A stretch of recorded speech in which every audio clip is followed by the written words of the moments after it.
Dans notre société, par contre, ce n'est pas tout le monde qui porte le hijab. Ce n'est pas tout le monde qui obéit à ce commandement-là. Pourquoi, Salmana Saïba?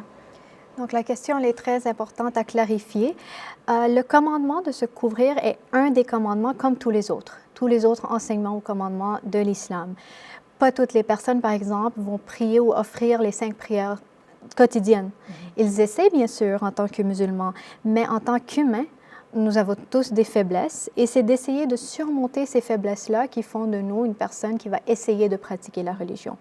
Une autre chose que j'aimerais mentionner, c'est que dans la religion de l'islam, le Saint-Coran où Allah nous dit, dans le chapitre 2 du Saint-Coran, verset 257, qu'il ne doit pas y avoir de contraintes en matière de religion. Absolument. Ça veut tout simplement dire qu'on ne peut pas forcer à quelqu'un de se couvrir ou de faire d'autres choses non plus.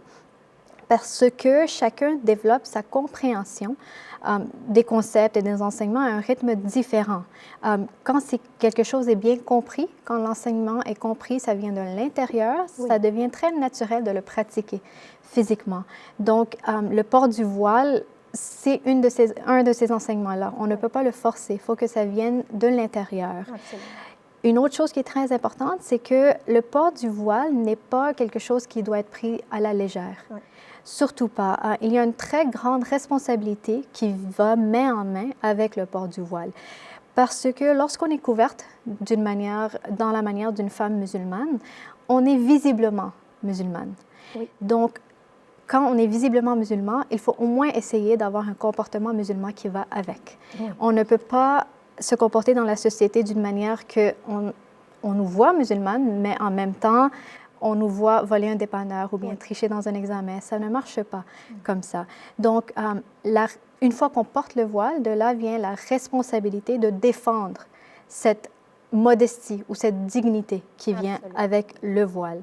Donc, pour répondre à la question, on ne peut pas presser quelqu'un d'adopter cette pratique. Il faut que la personne le comprenne, se prépare mentalement d'abord et par la suite l'adopte physiquement dans sa pratique. C'est pour cette raison-là que certaines personnes sont arrivées au stade où elles le portent et d'autres ne le sont pas encore. Absolument. Et vous savez, ces enseignements-là sont là pour nous guider, mais c'est quand même un cheminement personnel. Et il faut comprendre comme quoi qu'il n'y a pas de contrainte en religion, comme vous l'avez mentionné plus tôt. Il faut aussi penser que dans la société dans laquelle on vit, il y a beaucoup de pression, on l'a mentionné un peu plus tôt, et des fois, ça devient une raison pour quelqu'un de ne pas être assez courageux, par contre, des fois, ou de ne pas vraiment comprendre comment faire face à la société.